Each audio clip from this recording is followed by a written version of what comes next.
English translation. 385th contact.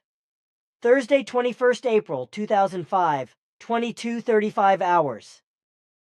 Edward, my friend, be greeted. Today I have to come early because my time is limited. In a few minutes you will have another visitor because... Yes, I know. The spiritual leader Urlana contacted me during our correction work and said that she wanted to come here. I did not know that. I mean that she had contacted you. It was not supposed to be a surprise, was it? No, not exactly, because I was going to tell you she was coming here. There you are, Urlana. Actually, I wanted to tell Edward that you will tell him some predictions for the next few days on my behalf. It was not my intention to interrupt you in your explanation. I am so happy to see you, dear Edward. Be warmly greeted. Yes, I will tell you a few predictions, as I have been instructed to do. Afterwards, however, I would like to talk to you privately, because I think that you want to record what you are currently talking about as a contact conversation. That is right, Urlana. As warmly as you greet me, you are warmly welcomed and also greeted. But, Ptah, do you not have at least about 30 minutes left, because I would like to give you something to read and ask you to answer me about it, if you know about it. Of course, I am not in such a hurry that I could not spare half an hour. What is the concern? This article here. It is about the assassination of Pope John Paul II by Aliaka. Ptah reads the short article. Yes, that is true. Akka had, among other things, also Vatican insider help.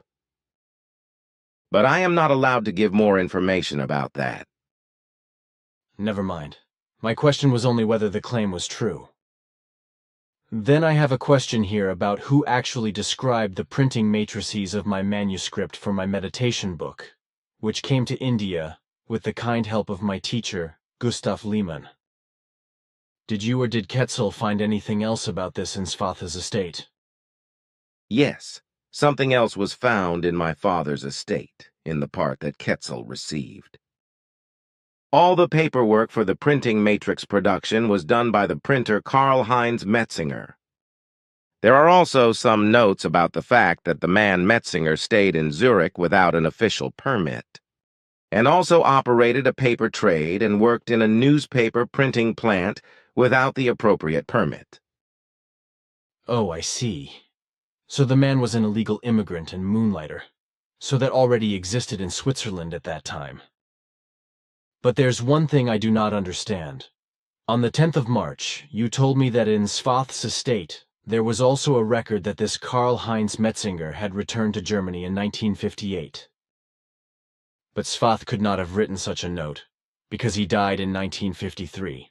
So how could such a note be in Svath's estate? I did not explain that to you. The thing was that after my father's death, my mother still worked on your most important matters with Asket until 1964. Through this, she also observed the Indian Natwar Vajpayee and Karl-Heinz Metzinger and recorded their actions and doings, including the return of the man Metzinger to Germany in 1958, where he fell into alcohol and within a short time lived on the streets as a vagrant, lost his identity, and died in 1969. The Indian returned to India in 1961, where he died in 1972.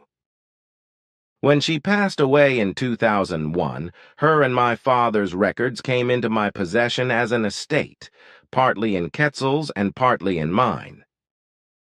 Unfortunately, that's all the records I could find. That is already more than Hans-Georg and I have expected. Then I have here a Geo article from Issue No. 4, from April 2005, which you should read. It is about the early astronomer Johannes Kepler and the former imperial court astronomer Tycho Brahe. If you still have time for it? I still have time for that. Here, please. In the meantime, Urlana, if you want, you can explain to me what Ptah has asked you for. I would like to do that. But there is not much important to tell. apart from the following events that are worth mentioning. In Afghanistan, unfortunately, the old injustice of the Taliban is being committed again, that a woman is accused of adultery and murdered by stoning, and the adulterer is punished with 100 lashes.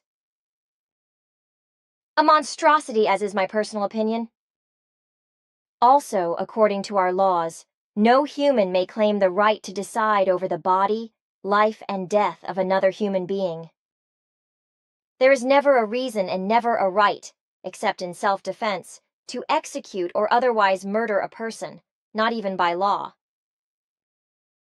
I also find it unacceptable, as our laws express it, that for the same violation of the law, a woman is punished in a different manner, and harder than a man.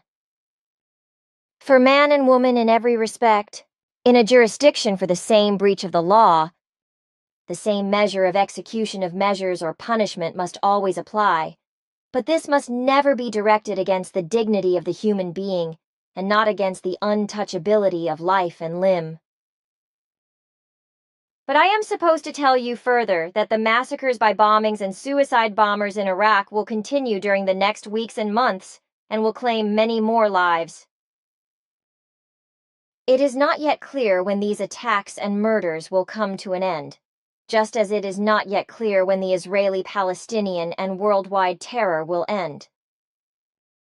The prospects are not good at the moment, because at present and in the coming period, everything is coming to a head again with regard to terrorist Ausartungen to get very badly out of control of the good human nature, with not only suicide bombers, individual terrorists and terrorist organizations fomenting the threat and violence, but also irresponsible and criminal state powers, who also provoke uprisings and wars with their primitive and malicious, power-hungry machinations.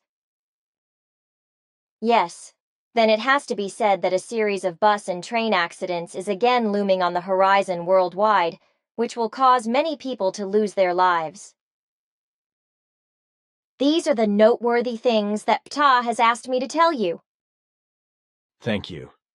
Then I would like to ask if you are familiar with the earthly history of humankind? All of us who come to the earth are concerned with the earthly history of humankind, so I know about it. Wars and war leaders are also part of it, I suppose, because they too are part of human history. That is correct. Why do you ask? About Adolf Hitler, who started World War II. To this day, it is still unclear how this mass murderer killed himself. Do you know about that? It is always claimed that he poisoned himself, while others claim that he fled to Spain or South America. These matters are all part of my knowledge. Adolf Hitler, fearing that his suicide might fail, robbed himself of his life in a twofold wise.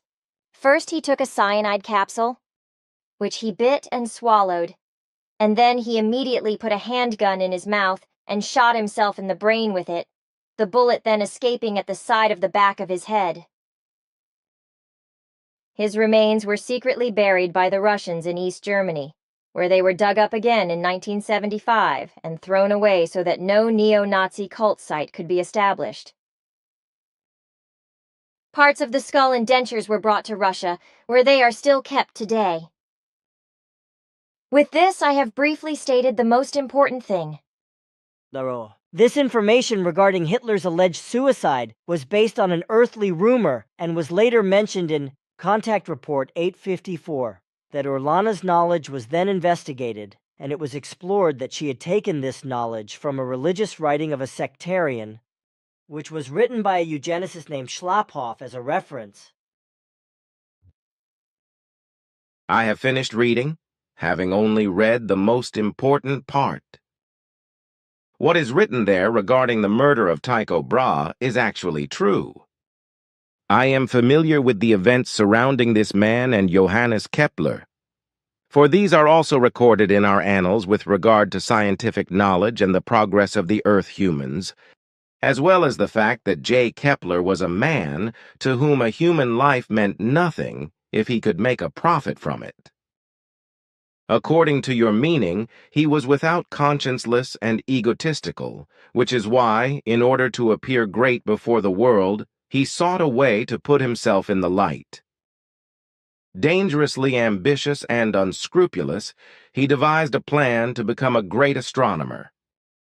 The disgracefulness was based on the fact that he had Tycho Brahe poisoned by envious and hostile helpers and accomplices, whom he paid well for a period of 10 days, during which he was given 2 milk meals with a lethal dose of mercury, both of which he consumed without hesitation and unsuspectingly.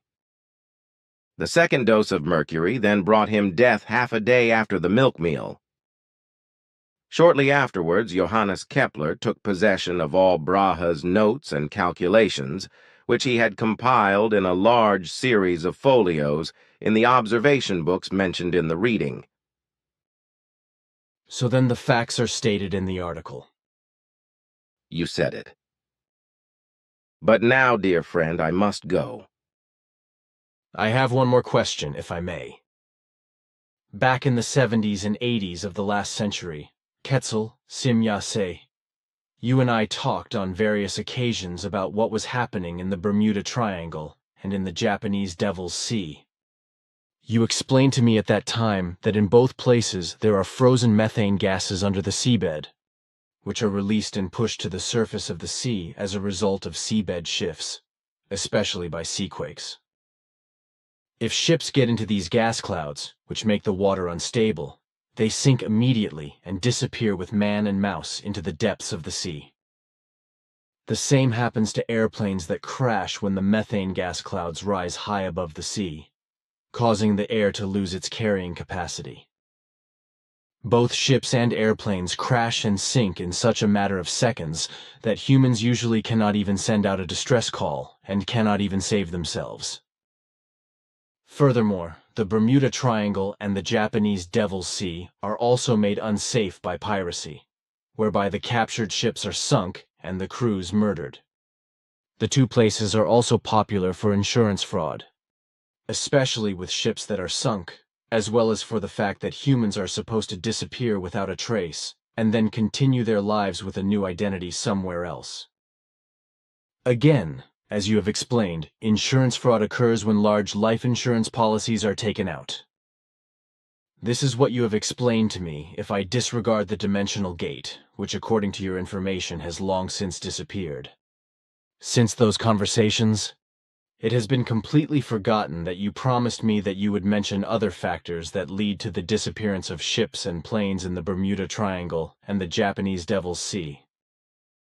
If you could make up for that now, dear friend. I would like to do that, but then I really have to go. So listen. It is true that the seabed of the Bermuda Triangle and the Japanese Devil's Sea contains bound methane, which, when released as methane gas bubbles, moves quickly to the sea surface and into the air, causing the density of the water to change in a flash, and it loses its carrying capacity, causing aircrafts and ships, when they get into the gas bubbles, to sink into the sea without a trace within seconds. In addition to the above-mentioned facts, electromagnetic factors of the Earth play a major role in the crashes of aircraft and the sinking of ships. In the areas mentioned above, very strong electromagnetic oscillations occur very frequently, which extend high into the atmosphere and cause dangerous compass disturbances, causing the control apparatus or navigation instruments of the ships and aircraft to break down in their function and show completely wrong values. As a result, the pilots of the aircraft and ships lose their orientation and head for the wrong positions, which very often leads to the crash of the aircraft or the sinking of the ships. The electromagnetic oscillations of the Earth continue to produce luminous phenomena, which are seen as light objects, and these very often also occur in the form of seaquake lights, and likewise as earthquake lights. The electromagnetic forces in the Bermuda Triangle and in the Japanese Devil's Sea are extraordinarily strong and cause even hard metal to break or hurl even large aircraft through the air or large ships through the water, tearing them apart and sinking into the sea without leaving a trace. Also, luminous gas clouds, which rise from the bottom of the sea to the surface and into the air. As it happens also in moorland areas with regard to the so-called will-o'-the-wisps, but also ball lightning are frequent phenomena which occur at the mentioned places. Experts call these light phenomena UFOs, which happens especially with humans who are of esoteric and religious faith, whereby they regard the appearing phenomena as of extraterrestrial origin, which is of course nonsense because real extraterrestrial flying machines, which are piloted by life forms, correspond to an absolute rarity. Another important factor that leads to the sinking of ships in the Bermuda Triangle and in the Japanese Devil's Sea is that in these two areas, different ocean currents create so-called monster waves to which the ships fall victim. Such monster waves are not rare and reach heights of 30 to 45 meters, endangering even the big and largest ships. Many unexplained shipwrecks on all of the world's oceans of the earth, from ancient times until today, have been attributed to such monster waves, and this will continue to happen in the future. This also means that such piled-up water masses do not only appear in the Bermuda Triangle and in the Japanese Devil's Sea, but on all the seas of the Earth.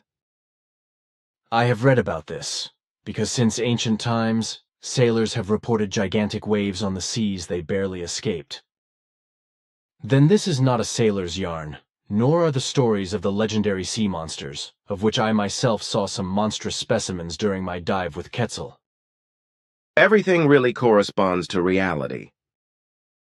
There is more between heaven and earth than meets the eye of the human being with their scholastic wisdom can dream of. There is no denying it.